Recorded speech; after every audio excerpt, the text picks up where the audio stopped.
JC Agajanian presents Retro Racing Report.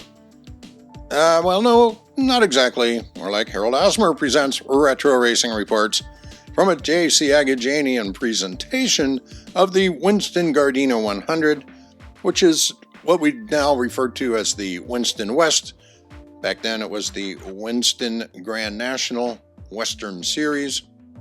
This is September 8th, 1979, 100 laps of the Winston West stock cars on the dirt oval, a half mile at Ascot Park in Gardena. We have the intro story as well as the race story itself. That's been tagged in here to this program, so we'll cover both of them. There are a lot of pictures and much data. Be sure to subscribe and like and share this. Put your comments down below. We do not have a lot of stock car programs in the stack from Ascot Park. We have quite a few from Saugus, of course, and other places. But so there we go. Footnotes by Ben Foote. Tim Williamson on threat for rookie honors and the Winston West Grand National title in the same year. This is the guy that's on the cover. After a number of rookie NASCAR successes on the paved tracks, Tim Williamson of Seattle joins the 100-lap invasion of the dirt track half mile at JC Agajanian's Ascot tonight for the Winston West Grand National Series involving late model stock cars. Victorious in 3 straight Grand American contests on the super speedways at Ontario and Riverside International Raceway, Williamson is not only seeking NASCAR Winston West Rookie of the Year honors, he's a bona fide threat for the title.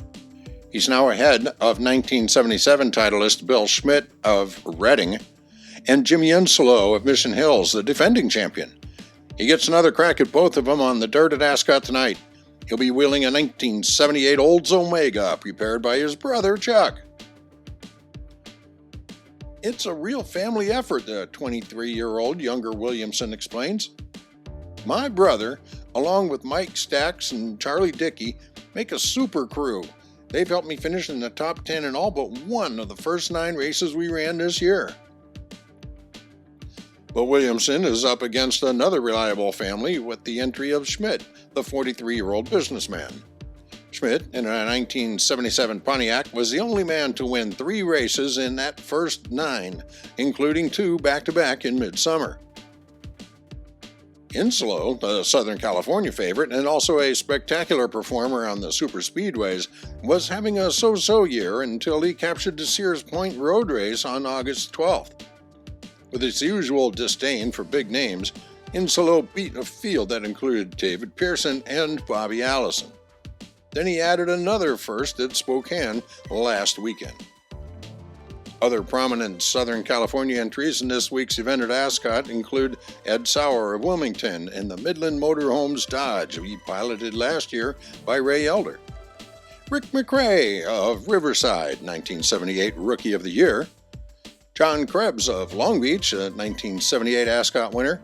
And Richard White of Escondido. So we have 100 laps at Ascot Park, which is a half mile, thus it's a 50-mile race. The 1-lap track record is 24.095 by Sonny Easley on May the 27th of 1974. We have 16 cars on hand. Attendance, 4,664. Pretty good crowd. Race results by Ronnie Allen. Former champion Bill Schmitt took the NASCAR Winston West Grand National point lead Saturday night with a victory in the 100-lap feature race on the half-mile clay oval at JC Agajanian's Ascot Park. Okay, I'm going to throw in a parenthetical here. I really don't like to call a guy former champion. He's either the 1977 champion or past champion, but he's not the former champion. He is always the champion from 1977. Okay, now, rant off. We'll continue. Schmitt, the 1977 Winston West Grand National title holder, moved his '78 Pontiac into the number 1 spot with only 2 races remaining on the 1979 calendar. Those would be at Ontario Motor Speedway and Phoenix International Raceway in late November. Both defending champion Jimmy Inslow and point leader Tim Williamson failed to finish, giving Schmitt 658 points, Williamson 648, and Inslow 636. The Ascot race is the only event left in either the Winston Cup or Winston West Series to run on a dirt track. When both circuits began, they were run on dirt tracks only. Schmitt beat out rookie Jim Robinson in a '79 Chevy, the only other driver to complete the 100-lap distance. Third went to Jim Hopkinson in a '77 Oldsmobile. He was 2 laps behind, while last year's Winston West Grand National Rookie of the Year, Rick McRae, finished 4th. He was 4 laps to the rear in his '78 Buick. Fifth went to Robert Tartaglia in a '79 Chevy. He was 9 laps down. Defending champ Inslow started the evening off with a new 1-lap track record of 24.015 to smash Richard White's mark of 24.051 set earlier in the night. They both broke the late Sonny Easley's 5-year-old standard of 24.095. Robinson jumped to the lead in the start, with McRae, Schmitt, and Williamson close behind. McRae passed Robinson for the lead on lap 2, but gave way to Williamson on the 9th round, with Richard White moving to second.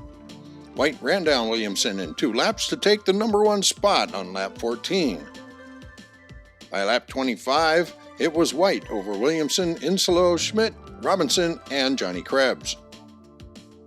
Inslow's race came to an end at the halfway mark when his Pontiac blew its engine, with White leading over Williamson, Schmitt, and Robinson. Williamson's chance of winning ended on the 61st circuit when his car blew a radiator hose and he had to pit, and that put Schmitt into the lead. White also went to the pits 4 laps later, and Schmitt found himself all alone out front. Williamson returned to the race only to hit the fence, putting him out for good. Schmitt took the checkered flag at 43 minutes, 24 seconds, after the 16-car field took the green. In earlier action, Williamson won the 4-lap dash from Eddie Sauer and White. The 8-lap heat races were won by Robinson and McRae.